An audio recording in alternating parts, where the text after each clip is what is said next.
Okay, well, welcome to another episode of On the Border with George Allgeld. I have the pleasure of having these two distinguished gentlemen in my office.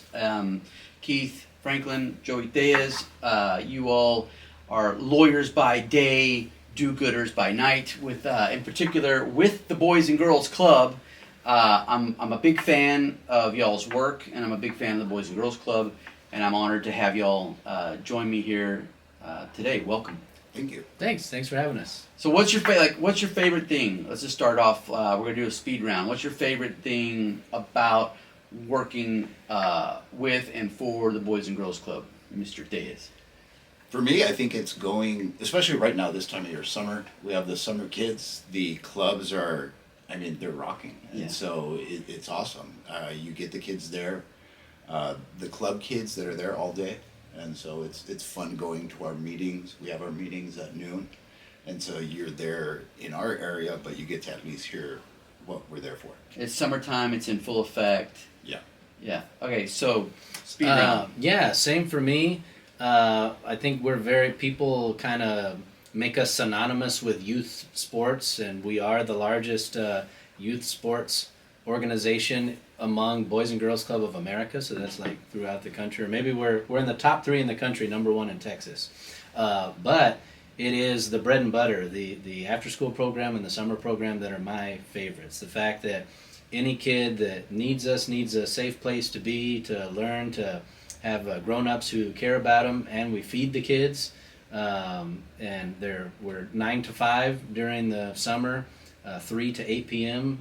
For after school. That's my favorite thing in the world that we do. Because these kids could be at home, I guess, playing video games or watching TV or, I don't know, on the streets. That's right. And they're not. They're engaged in a multitude of programs. I understand some of it is very athletics driven, but what else is there? Well, we have programming, we have activities, we have learning programs. It varies. But some of it is, it's very athletically based. There's a lot of activities involved for the kids to keep them. They're still kids. It's from 5 to 12, 5 to 13. And so you have to keep them engaged. There's fun time. There's the game room. It's all sorts of stuff. But, for example, like this summer, we have a new STEM program that we're doing in a partnership with, we received a grant with Rice University. It's there at TAMIU. It's a 4-week program. It's an expansion upon our astronaut camp, which we've been successful. This is going to be, I believe, our 4th summer for the astronaut camp. And now we're doing a separate STEM program. And that one expands all the way up to ages 17 and 18. So it's an incredible program. We had a very helpful local Laredo, I'd say who he is, but he'd get mad at me if I mention his name, helped us secure the funding for that. And so there's a lot of stuff to do. And I'll add one too, that actually just wrapped up for the summer, but it's also taking place in the after school program during the school year too, which is a Boys and Girls Club's partnership with the Daphne Art Foundation. Okay. And our Raices program, which is we teach and do fine arts in the clubs. And so in the after school program, we started that for the first time this year. And then I think this is maybe the 3rd summer, maybe 4th, that we've been doing it in the summer program, and we're at all 3 locations at Boys and Girls Club. So the kids, so not only are you getting the STEM, you're getting the arts as well for those who want to participate. And a lot of that is important to me just because my dad was an art teacher, is still an artist, and you see less and less of an investment. No knock on schools, but money's tight and the arts is often what suffers. So if we can supplement that in Boys and Girls Club, we want to be that for the kids. And your 2 daughters, are they still going to the Boys and Girls Club? My youngest is still too young, but my oldest, she's there right now at the Benavides Club. She's there all summer. And how does she like it? Loves it. She was sad that the art program wrapped up, because and she gave me my little painting that they made for Father's Day today. Nice. So it's cool. She loves it and gets every year when school lets out, she's excited that she gets to go do summer with her friends at Boys and Girls Club. And Joey, did your kids also? Were they also Boys and Girls Club? All of my kids were Boys and Girls Club kids, but my youngest aged out. She's a freshman. She's going to be a freshman at Alexander. Okay. But they were involved in the teen night program. Okay. So I think pretty much, I mean, Keith and I both are parents, volunteers, volunteer coaches. We've done everything there at the club. So. Now, y'all have been trying to, I guess, or maybe you're already doing it. Have y'all pioneered a teen program yet? Because I know historically the kind of the cutoff was age 12 and 13, and y'all were pushing a like 12, 13 to 18. Can you talk about that a little bit? So last fall we did a teen night program. I guess a little bit of background. Boys and Girls Club of America doesn't allow us to mix preteens with teens. Right. And so we got to keep them segregated. And the facilities we have the Northwest, Lamar Bruni Vergara, and we have the Benavides Club. We don't necessarily have the capacity or the infrastructure in order to have both at the same time and keep them separate. So what we did in the fall is we did a teen night program at different locations. We varied all three. We rotated amongst the three clubs, and we did it basically from approximately 6 to 10, 11, 5 p.m. to 10. It was successful. It was a bigger hit at Lamar Bruni Vergara. I mean, we started our first teen night at LBV with like 15 kids, and that's counting my two of my teens. And then the last time we did it there was like 65. And so at the Benavides we had 40, Northwest we had about 40. And so it was successful. There's a need for it. There's people that will do it. It's just a matter of getting the facilities and the ability to do it. So. Well, that's an interesting segue into what has been, as I understand it, a recent ask of the city of Laredo for use of their facilities. And let me set the table a little bit. In a feels like a distant past life, but not too long ago, I was a city council member, and I would make the rounds at the rec centers within District 7. And one of the things that was very concerning to me was that during the school year, you had 10, 15 city employees during 8 to 5 just kind of twiddling their thumbs, billing the city good money to not do much, right, at the rec centers. And then when 5 o'clock rolled around, they were making their exit. And so just as kids were getting out of school, there wasn't much to be done at the rec centers. And I was kind of like, man, we're burning the candle at both ends and not in the right way, to mix my metaphors. How about we save all this money from 8 to 3, have them come in when kids are getting out of school, was my line of thinking.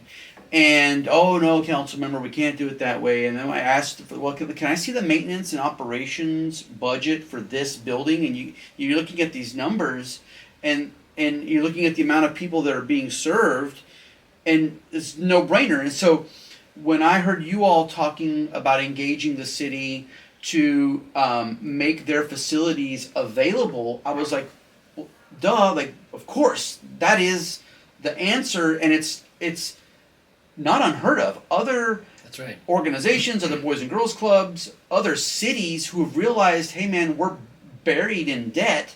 Yes, please do something with these facilities. That's being done, but I understand that the city's, I guess, slowly warming up to it, or saying no, or where are we at with all that?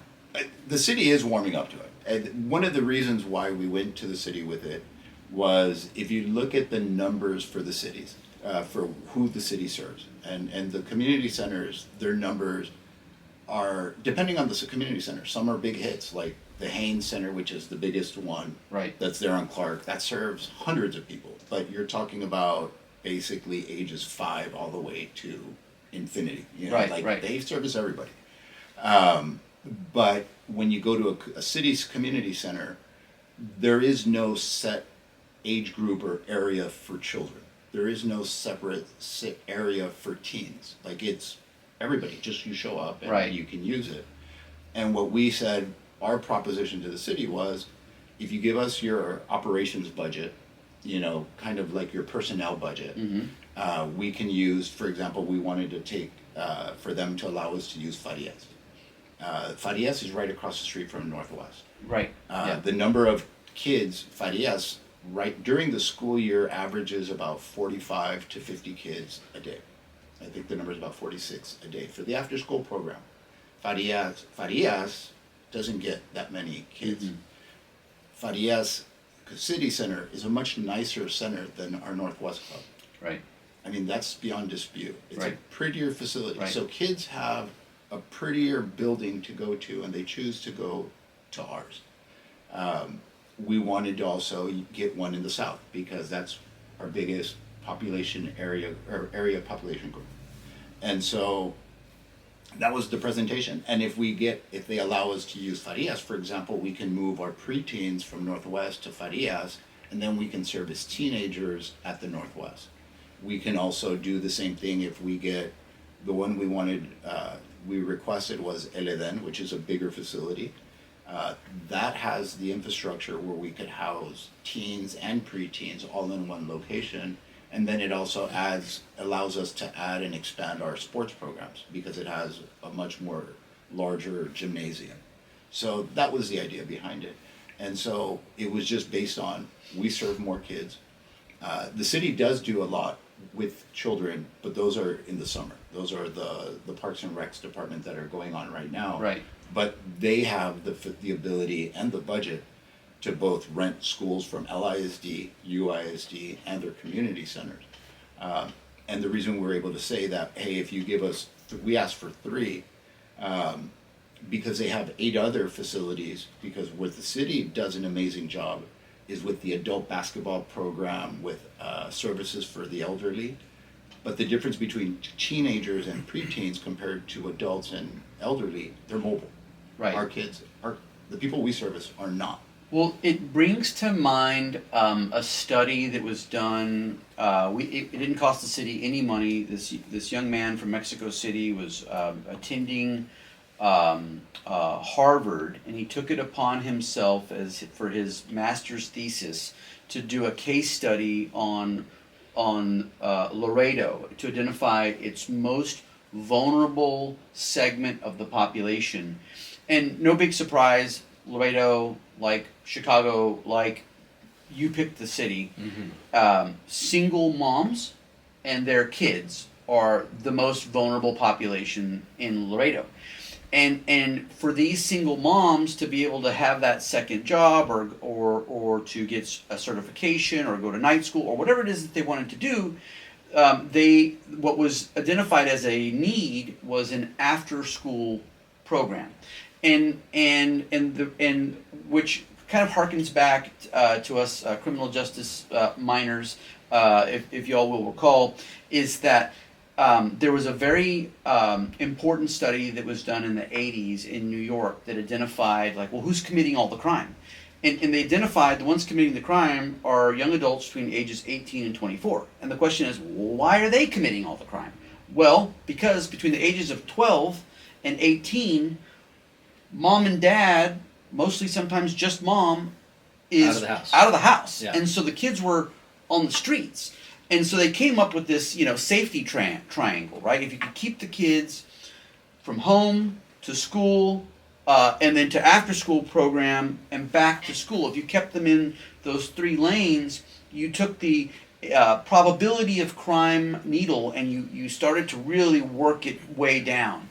And so when I hear about y'all wanting to implement a teen program in the city of Laredo that happens to dovetail very neatly with this very vulnerable segment of the population, we're already one of the safest cities in the United States, but we're also one of the most economically depressed cities in the United States. And when you've got the STEM and the astronaut component to it, you've got the athletics component, which I think is a big part of just having success in life, is just being physically fit to navigate through Teaches life. leadership And the leadership and the role models and all of that, right? So and then you have these, frankly, these very real budgetary concerns that the city is facing. Where I think I look at the current Parks and Rec.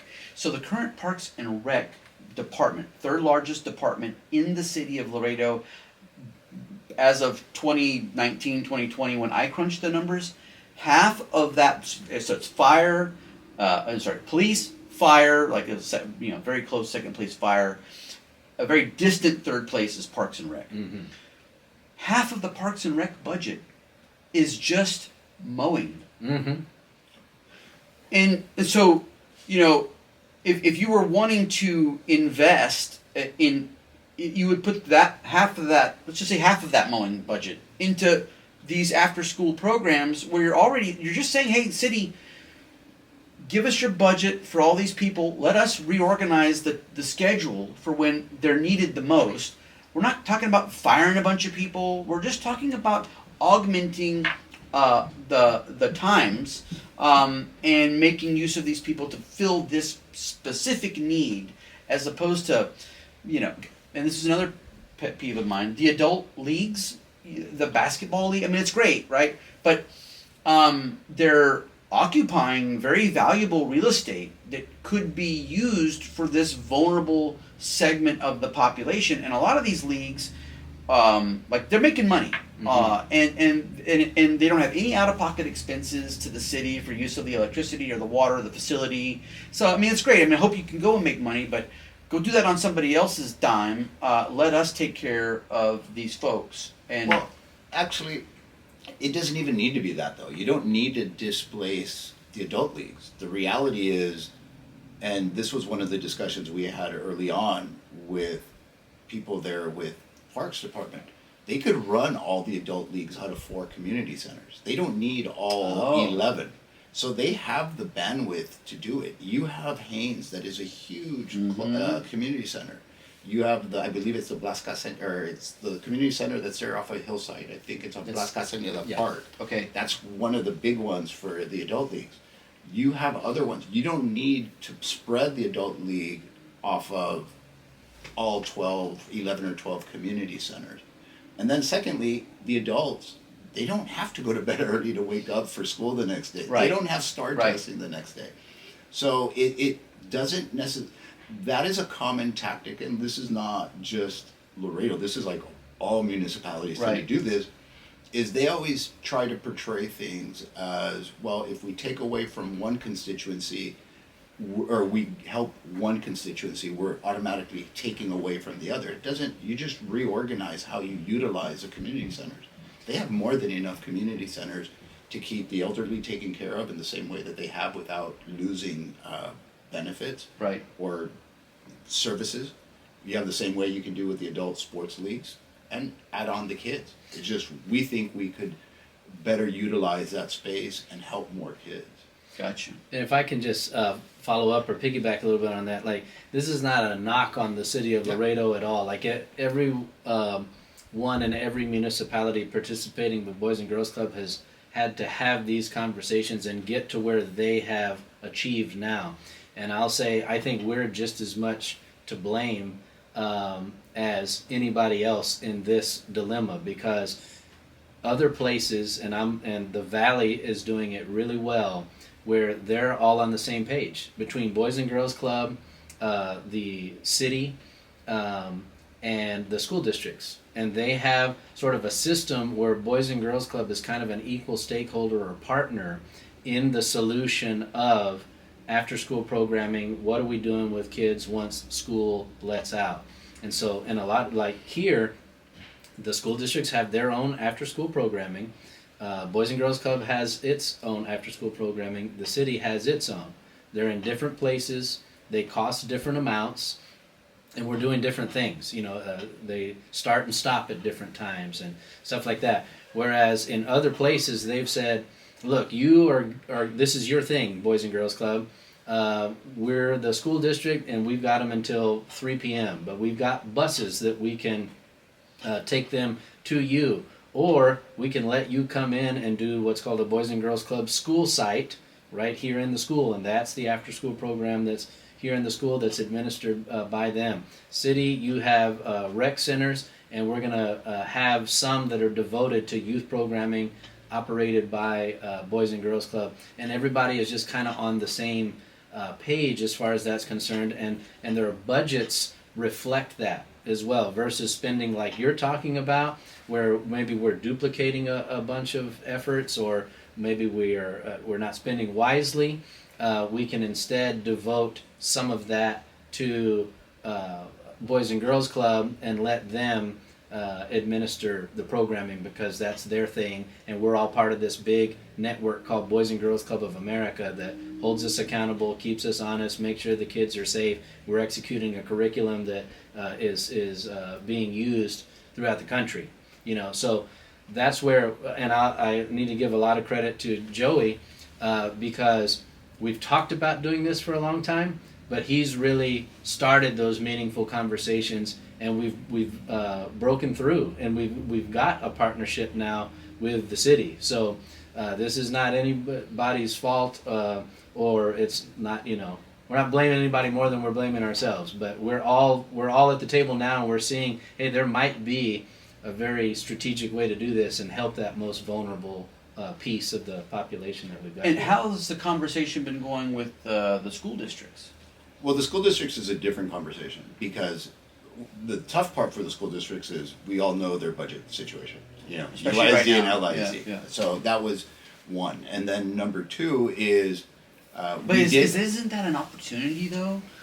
Like they're having some financial constraints. They're going to have to make cuts here and there. But it's not like we've got a bunch of money laying I around. know. I understand. Yeah. But there perhaps could be a void that can be filled more cost effectively if they were to repurpose funds and direct them so that you all can do y'all's handiwork. Well, but some of their after school programs either A, are funded by the parents, or B, are funded by the federal government. Okay, they have in certain areas, for example, UISD has after school programs that comes from the Department of Education, I believe. It's federal funding. Okay. And then on the north side, LISD has that. or LISD has it everywhere, but UISD has it in certain I see what you're schools. saying. Oh yeah, I got depending you. on Yeah, the depending on the location. location. On the north side, UISD gets funding, but those are the after-school programs that the parents pay for. It's I like see. $150 a month at Colonel or Borchers or San Isidro, or different amounts. But it's all paid for by the parents. But even those programs are after school till 6 p.m. and then they're done. And the majority, so it's a different type of service that we provide. And asking UISD, one of the difficult parts we have is, now you're adjusting their bus schedules. Like UISD utilizes their buses multiple times. They run. That's why they have a staggered schedule for elementary, middle, and high school. They basically send their buses out from the elementary schools, come back, pick up. Like those buses are going back and forth, and so, to give you the lawyer answer, it depends on which location we have. And the only location we have that is, for example, in UISD is LBV. Right. Northwest. It's right next door to a campus, isn't it? It's in between United South Middle School and United South High School. It's on Los Presidentes. Gotcha. And so that's an awesome location. That is actually year in and year out our busiest location. Right. Regardless of summer, after school, that's our most used location. And the Boys and Girls Club membership is, as I understand it, is very accessible. Can you tell us a little bit about the cost to become a member and what you get with that membership? You have, it was tradition. It's $10 a year. To become a member. To become a member, Mm. and then it all depends on the program, because different programs, we're about to expand. We're going to do a leadership program, which is like a multi-$1,000 program. It's going to have its separate cost, but it depends on what it is you get. And so part of the thing is, it's not so much about making money, it's about putting skin in the game, because sometimes if you just give it out for free, kids aren't going to utilize it. They're not going to follow through. It didn't cost me Yeah, it's anything. got to have value. Like a gym membership. You Right. gotta have some skin in the game. Right. So it really varies, but as far as being a member, it's really the $10 a year. But I mean, every sports league has its different fees. They all do. $10 gets you in the door, but if yeah. you're going to participate in a particular activity, there is an associated Cost for that program. But And but as I understand it, it's not exorbitant. It's No. what we're proposing now on after school and summer, if you want to do that, summer right now is $25 for the summer. You pay the whole summer. Whole summer. You pay $10 to become a member, and then it's $25 for the whole summer. Now that's going to be this year, and then if you already bought your membership before we came out with that, you're grandfathered in, and the $10 is enough for you. Wow. For this summer, and then And you're feeding the kids with that $25. feeding the kids. meals. Yeah, we've got staff people that are on a 20-to-1 ratio for every 20 kids. Because that's Boys and Girls Club standard. Boys Right. and Girls Club Yeah. of America says it's Yeah. got to be 20-to-1. Yeah. And so that is paying for all of that, which is not enough to cover it. We're having to find other ways to supplement that through fundraising, grants, etc. And that will be the same thing in the after-school program starting this fall. And this is only to catch up with the rest of Boys and Girls Club of America. We're still one of the cheapest throughout the country, but to catch up, that's why we've gone to $10 is the membership, and then sort of a la carte the service that you're going to have from there. After school will be $25 a month beginning this fall, but that's still as compared to $120, $150 a month for what the school district charges, or maybe what the city charges. We've looked at all of that and determined this is our sweet spot to where we have something that offsets these costs, gives the members some skin in the game to make sure that they still participate, but it's still affordable for families. So quick little speed round. Who's who in the community that went to Boys and Girls Club, and because of that, they're now often doing other great stuff. Start everyone, but I mean, you got Victor, the mayor. You got the county judge, Tano Tijerina. You got Becky Palomo, Cordy Perez, who's chief of police at TAMU. You have chief of police Mike Rodriguez.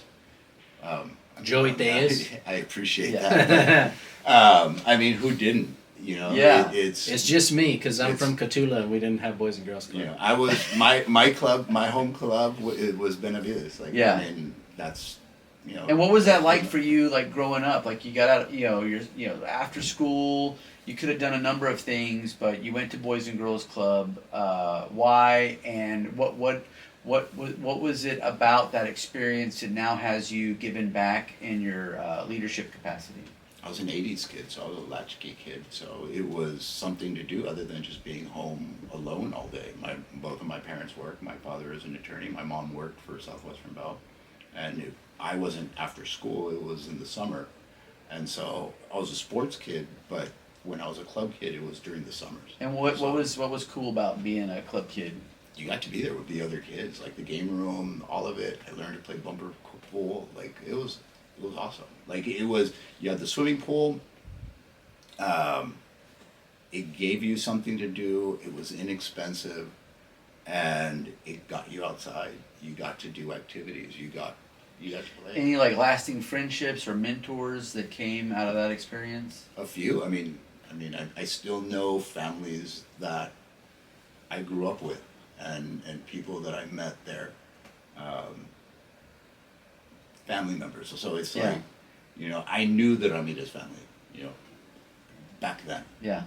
Knew the Montalvos, knew who they were, and so you grow up with them. Like it's just like all of it, like growing up Laredo. And then Keith, you mentioned Cotulla, Zapata, Wimberley, respectively. We didn't have a Boys and Girls Club, and we had, thankfully we had access to the outdoors because the rural nature of the community. But you and I spoke a little bit about possibly the Laredo Boys and Girls Club expanding to Cotulla, to Quad City area, possibly Zapata. What sort of developments do we have on that front? We got some very recent ones, in fact. So we presented at the Cotulla ISD school board meeting last night. We had been in conversations with the superintendent there for a little while, and what the proposal is, what they have determined that is the demand that they've got is specifically with their 6th graders, because before that they have limited after-school programming for elementary school students through 5 p.m. only, but it's grant funded. Then when you get into junior high and high school, the kids that want to be involved in something, well, there's opportunities for that. And so they said where we have the highest need is specifically with 6th graders. We anticipate we're going to have roughly 80 of them. And so we presented last night. We said, here's what it would cost to have Boys and Girls Club of Laredo to come in and administer after-school programming to your 6th grade students in a school site, in the middle school, on the school district's dime. Because we don't have the $100,000 laying around to come Right. and do that for them, but they also don't have the wherewithal or expertise to do after-school programming like Boys and Girls Club does. So So what is that programming? What is it? Let's say I'm a junior high kid. What is my afternoon going to look like? What's my summer going to look like? yeah, so you come in, and I know this because my daughter is an after-school club kid at Benavides, okay?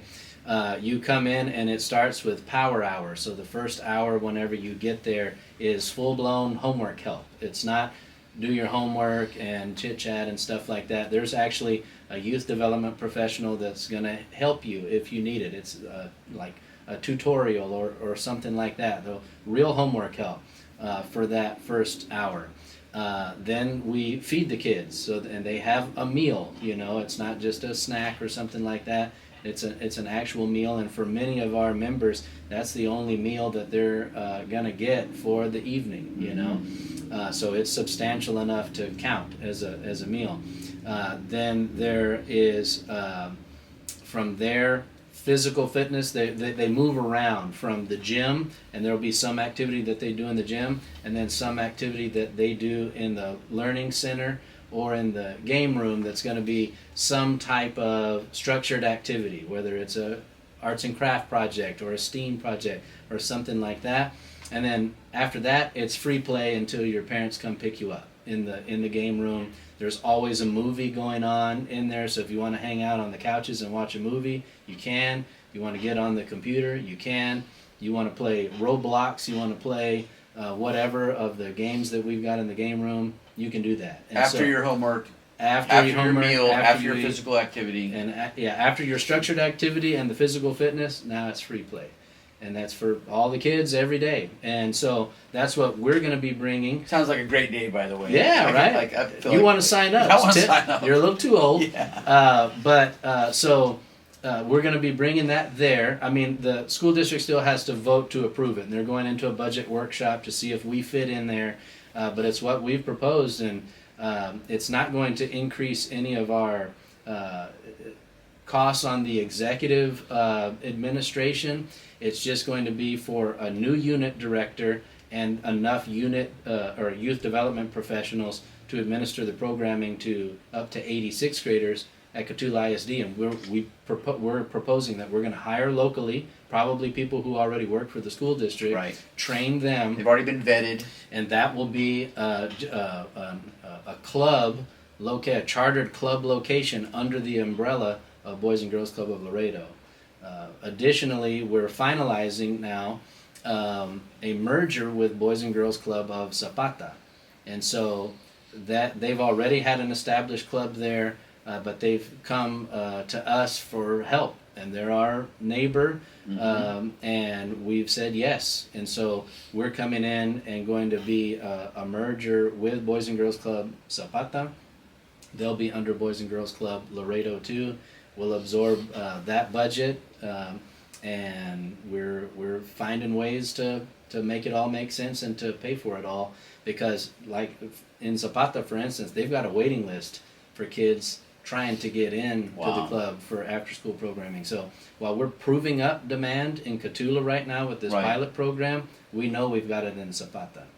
So we're becoming more regional, and yes, we have plans to go into the Quad Cities area, Bruni, Mirando, Oilton, out that way, looking for partnerships with whomever, whether that be Webb Consolidated ISD or Webb County.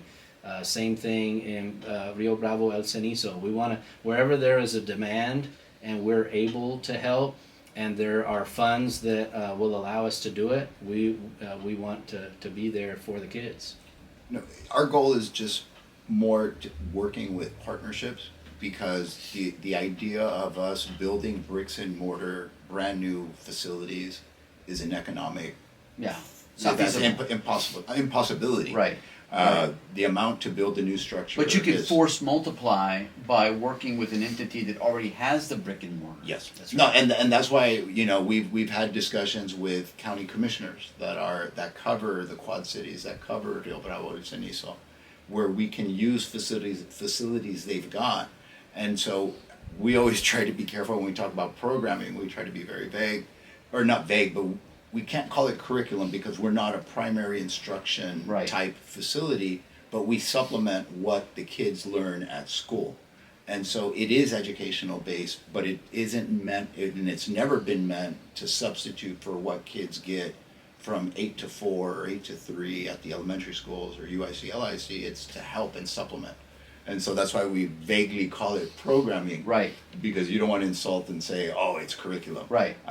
But and that's been one of our challenges on the board, is raising the level of programming that we provide, and so that it's not just there. Here's a basketball, go entertain yourself. Right. Or kind of like I've seen some of the elementary schools, their after school program is just the people that are there just watching while the kids do whatever they want. They can do homework, or they're on their phones or whatever. It's more interacting with the kids, giving them some sort of tutorials, giving them some sort of fine art. Because when we grew up, all of us were almost the same age. I'm probably older than all of you, but we had music education. Right. We had art. Right. We had all the fine art. And it's not. And the reality of our situation, if you go farther north, even sports in schools up north, they make you pay for your helmet. They make you pay for your pad, your shoulder pads, or your stuff. And so it's not this idea that we have in Laredo that everything's given to us for free. It's not a reality almost anywhere anymore. Right. The funding issue, whether it goes back to how it used to be or not, the vouchers hit the districts hard, a lot bigger than they thought it would, and they knew it was going to hit them hard. They just didn't realize how bad it was going to be, and it's not going to change. It's not going to go back. And so you're our current president right Yeah. now. What's your title? Unless I'm vice president, and unless there is a coup that takes place, I should succeed Joey as president. And next year. how long was your term as president? Just under 2 years. It should have. Well, it's usually 2 years, but it shifted because we changed our budget or our calendar, and so I now see. we're operating on a traditional calendar, January 1 to December. So there's 31. several officers, and you also have a board of directors. Yes, That's right. And as I understand it, I mean it's all volunteer basis. Y'all don't get paid a penny. not at all. Yeah. It's all free. And- all of us. and- Yeah, just so you know, there's 38 members on the board. Then we have lifetime directors, which are people that have matriculated through the board, and I believe we have about 18 to 20 living lifetime directors. So it's a big number. There's many other people that are involved that donate their time, their effort, their money to help the Boys and Girls Club. And y'all are a 501c3? Yes, sir. So it's a non-profit organization. If somebody in the public wanted to make a charitable, tax-deductible contribution, they could make their check out to Boys and Girls Club Laredo. Boys and Girls Club Of Laredo. Of Laredo. Yeah. And Or they can just go to the website and do it online. And With a there's credit card. That's right. and You can do it one time, or you can do a monthly, whatever you want. I mean, it's open. Or you can even now you can buy raffle tickets. Those aren't necessarily tax deductible because Right. they're I've won, by the way. I know. I know, I've, yeah. I've won like a couple That's years why in a row. I gotta sell you some more tickets I to get know. all your winnings back. I know. I gotta pump some That's money. So besides making a donation, buying raffle tickets, how can someone in the public donate their time or their talent to the organization? How can somebody get involved? They can go to the Benavides Club, 500 Moctezuma, and go let people know that they want to volunteer. All you got to do is make the time to go. We'll find something. I mean, tragically, we don't get very many adult volunteers. The only real volunteers we get are the volunteer coaches, but people that actually donate their time to be there, to help and do stuff, there's very few. So what kind of help is in need right now? For and I understand there's an application process. You got to get vetted and check all the Boys and Girls Club boxes to be able to volunteer. But what sort of volunteers are you all looking for right now? And what I always answer this question by saying we need doers, people who are willing to roll their sleeves up and do it. So like Joey and I are both lawyers like yourself. We do free legal work for Boys and Girls Club all the time.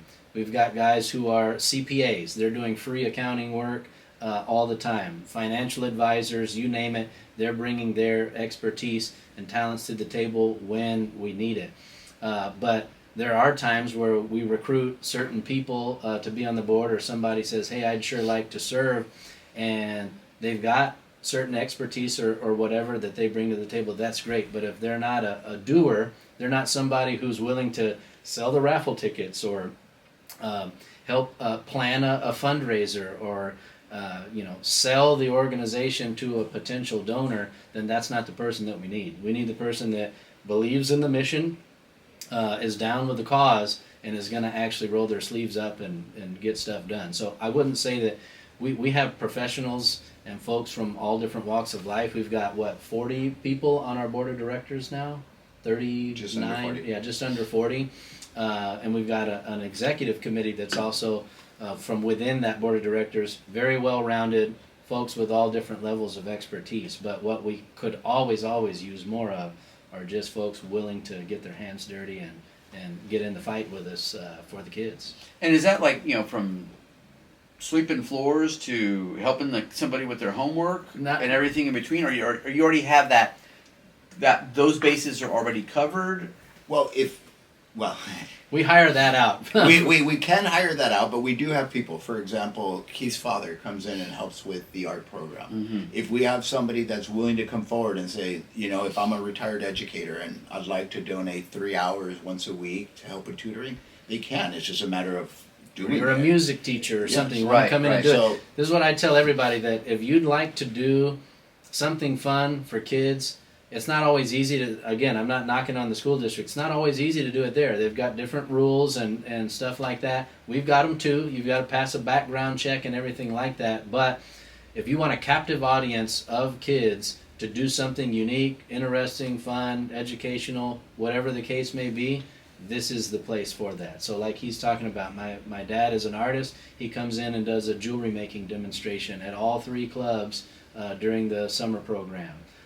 We have people that will come and do music. With the Border Patrol will come and bring all of their stuff, and the drug dogs, and do that program. We have the fire department come. So if you're just someone who wants to do fun stuff and expose the kids to something cool, unique, interesting that might turn on the light bulb and get them interested in that, Boys and Girls Club is the place for it. And that's why I like his response. And I'm sorry to cut you off.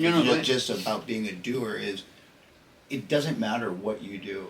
Like if you're involved in finance, come in and we can set up a time. We could even do a weekend program where teenagers teach kids financial literacy, teach kids life skills. We can do it. We have the flexibility. We have the facility to do it. We could have people, if I'm a chef, you want to do a teaching class for the summer, just come in. We have the facilities to do it. It's just a matter of people coming forward and saying, I want to do this. But it requires somebody who's a doer, not somebody that, There's a lot of people that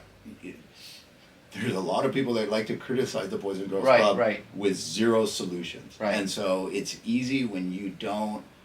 It's easy to Monday morning quarterback or take pot shots when you don't have any skin in the game. I'm already envisioning like carne asada 101. Let's do it. You know what I mean? Like, I'm telling you, 9 times out of 10, we're gonna say yes to your idea. Yeah. Let's it's just a lot of folks don't know how to start a fire and temperature check on the meat, and a lot of this kind of basic stuff. It's also culturally very ingrained in our. Tell me what day you want to do it, and we'll put you on the calendar. I feel it coming on. Yeah, all right. And so then also you all have your annual big gala event, your signature wine tasting event. That, as I understand it, has historically been a big moneymaker. When is that coming up again? What are some of the things? If somebody wanted to participate, they could buy a table, they could buy tickets. What does that look like? Okay, so the wine tasting for 2027 is January the 31st. Okay. It's always the Saturday a week before the Super Bowl. Weekend Because- before the Super weekend. Bowl weekend. Gotcha. Okay, 8 days before the Super Bowl. It's on the WBCA calendar. It is also? on the WBCA calendar. And so if you want to buy a ticket or buy a table, you need to move quick because, all of us, one of the roles is in order to become president, you got to be in charge of all the fundraisers at some point along the way. There's a matriculation through the process because to be president, you have to know the business of the club, how Right. the club runs, how you do it. I was chair of the wine tasting a couple of years ago. Keith's done it. We've all done it. And so, if you want to buy tickets, you got to buy them. You got to buy them early.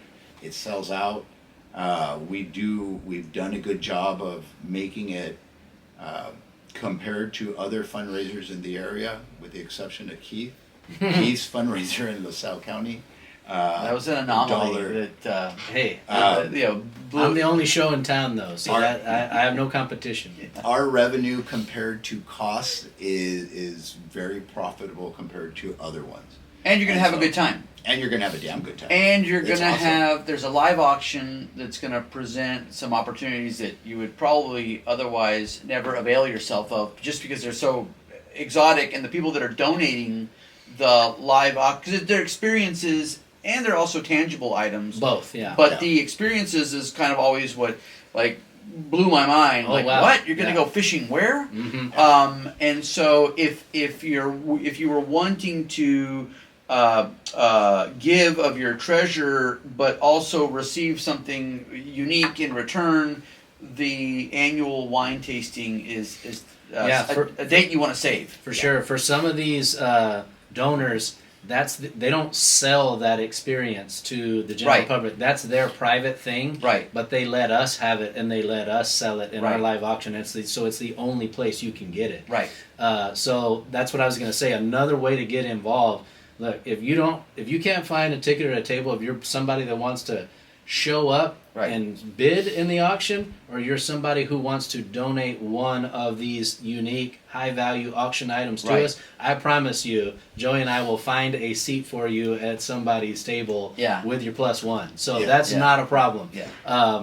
But that is the other way that the live auction is what drives the bulk of the fundraising that we do at the event. So if you're somebody with something cool, Yeah. even if you don't rent it out or sell it out Right. on a normal basis, but you've got something that you take your friends to that they really enjoy, make a donation to us of that thing, and you get the deduction for the value of that item that you donate Right. to the Boys and Girls Club wine tasting live auction. Money that you would otherwise give to the government, perhaps. That's right. You're going to invest it. And it's not out of pocket; Yeah. it's an in-kind donation. Yeah. So you know? it didn't hit you It financially. hit you in the pocket. We could always you mentioned about donating just directly to the Boys and Girls Club. We're always in need for silent auction items, because not just a live auction, we have a silent auction. So you can give stuff that it has a value of $500, $1,000, something smaller, or these unique experiences. And I last year somebody actually bid on it and then they backed out, and so they told me I found out it was available. It was awesome. Went out to somewhere between Marfa and Ojinaga. Yeah. That's where Went you to- like going. Yeah. Cibolo Ranch. No, this Another? was a 40,000 acre ranch where I took my son for an aoudad hunt. Oh wow.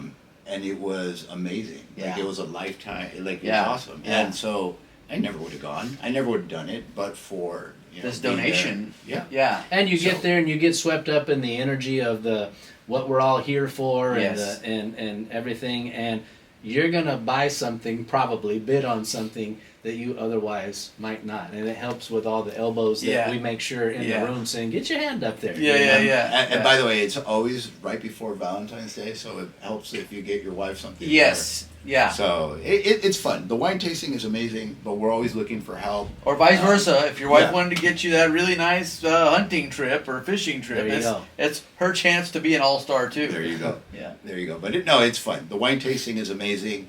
Are there We're any trying other to- big fundraising events during the year? I mean, we all know the wine tasting because it's prominently on the WBCA calendar, but are there any other like fundraising events that you all have programmed for the next year that we should be aware of? Well, not necessarily. We want to work in, Zapata. We want to work in Cotula and LaSalle County, and we want to do things that, these events. We want them to be about us. Like being in South Texas, we're not the Valley. We're not San Antonio. We're our own. We're different. And so we want to bring back some stuff, and we have some stuff in the works. We're trying to set up.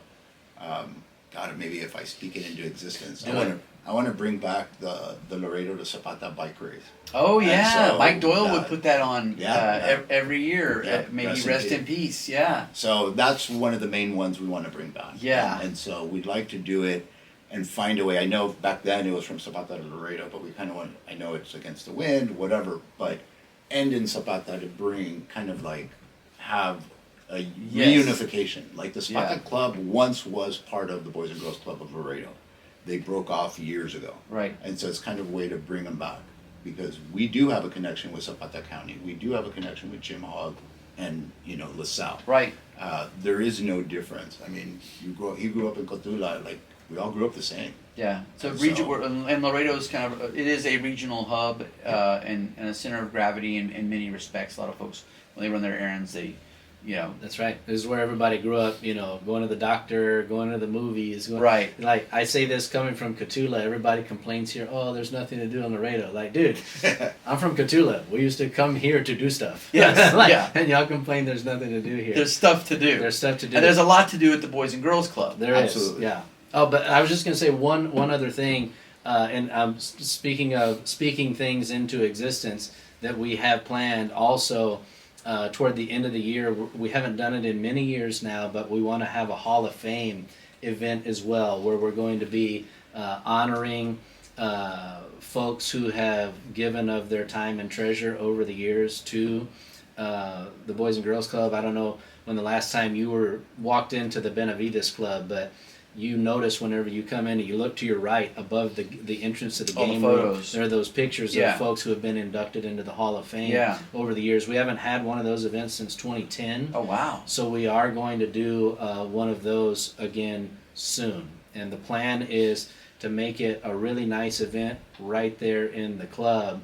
It's kind of where it all started Right. for a lot of folks. Everybody has their club story, and for most people, it's in the original location since 1946. 6. When, 80th anniversary. yeah, Wow. 80th birthday is this year. So that is also on the agenda. Of course, we have the raffle that we do every year.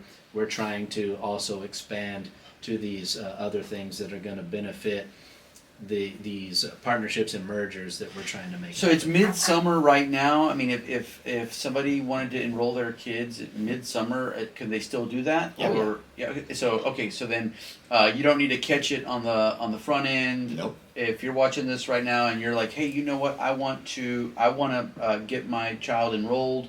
What do they do? In fact, I find people all the time who I bump into and like, I just don't know what to do with my kid for the summer. How old are they? Is my first question, Right. and I'll tell them whichever location that you're closest to, be it the Northwest Club, or the Benavides Club, or Lamar Bruni Vergara. You can first go on the website bgclaredo.com org, and you can register your kid right there to whichever club that you plan to take them to.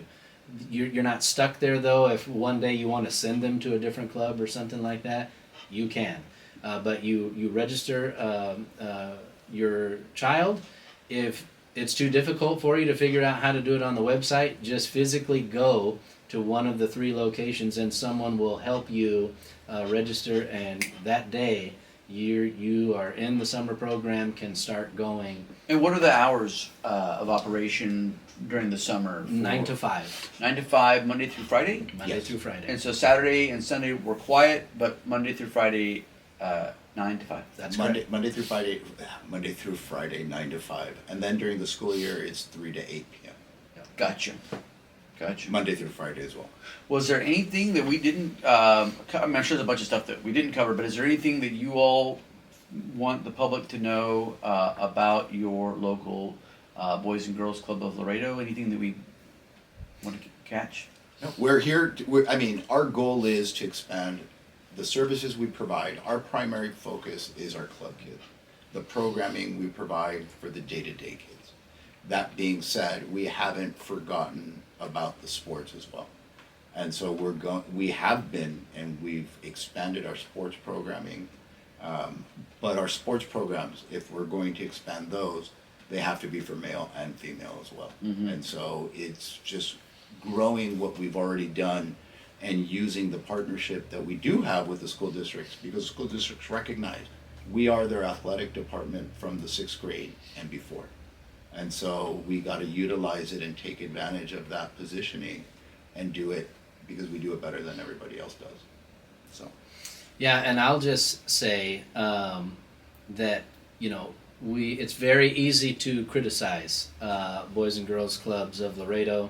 It's very easy, like Joey said earlier, to kind of Monday morning quarterback, and I don't like this or I don't like that, and I don't like the fees that are getting charged. But we do think about these things a lot. All of these decisions are heavily debated within our board and executive committee, and we don't take any of these decisions lightly, because at the end of the day, and this is throughout Boys and Girls Club of America, it's what's in the best interest of the kids, and that's what we're going to do every time. We're not going to do what the loudest voice complaining about us is doing. We're going to do what is the best in the best interest of the kids who need us most, because that's the mission of the Boys and Girls Club. We're here for all kids, especially for those who need us most. So whenever we make these decisions, they're not always easy. I may have been on the other side of a decision that we made, but you'll never know about it. Because I'm going to be in solidarity with my colleagues on the board whenever that decision is made. So instead of I would say, instead of being highly critical of us, I would encourage you, if you are someone who cares, get involved with us. Starts with helping us raise money. That's the number one reason and function that we play on the board, is finding a way to pay for all of this. And the reason why people listen to my opinion or listen to Joey's opinion whenever we give it is because we've demonstrated that we care by helping raise funds for this thing that we're all doing, because that's what makes the world go round, whether we like it or not, are the funds. And so I would encourage you all to do that, and that speaks louder than the loudest voice, I would say. And in closing, if you know, maybe you can, I know there's a bunch of examples, but maybe one in particular that stands out of that young lady or that young man who, because of the Boys and Girls Club, you saw like this transformation, like this growth. There was some adversity, and the Boys and Girls Club either provided the adversity or helped them overcome the adversity. Does anybody have a good story to tell? I think that's awesome way to segue. One of the things we're going to be doing this summer is talking about precisely that. One of my close friends is Chief of Police Cordy Perez. She's, one of her bones to pick with me was, you know what, Boys and Girls Club changed my life. She specifically said she wouldn't be where she's at today if it weren't for the Boys and Girls Club. And us at the Boys and Girls Club have done, her criticism was we haven't done a good job of highlighting people like her that have been successful and how we've positively affected thousands of people.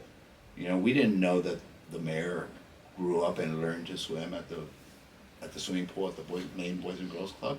He did it because he showed up and just was kind of happened to make that part of his remarks. Yeah. So very good criticism, by the way. Like, we love good criticism. We say, hey, you could do this. Like, you're right. Let's do that. We need to do a better job of that. But there's thousands of people. I've always said that the lessons I learned there helped me where I'm at today. Everybody is somewhere because somebody helped them at somewhere along the way. I don't agree with the idea that there's such a thing as a self-made man. Everybody gets a little bit help. Yeah, of course. Whether it be known or unknown. Yeah. And so I'm at where I'm at because of many people that work to help me. Some of them I know, some of them I don't know. And part of it is the lessons I learned at the club. And so we need to do a better job of taking advantage of that or bragging about it. Yeah, because yeah. I think it helps. I think it's a great experience. And we appreciate everybody who's ever helped the Boys and Girls Club. But it's tough now. I mean, the school districts are facing budget crunches. One of our biggest funding allies was LISD. We're not getting it anymore because they got cut, and indirectly we got cut. So our job as members of the board, although we're on the executive committee as well, we're still board members, and our job is to raise money for the kids.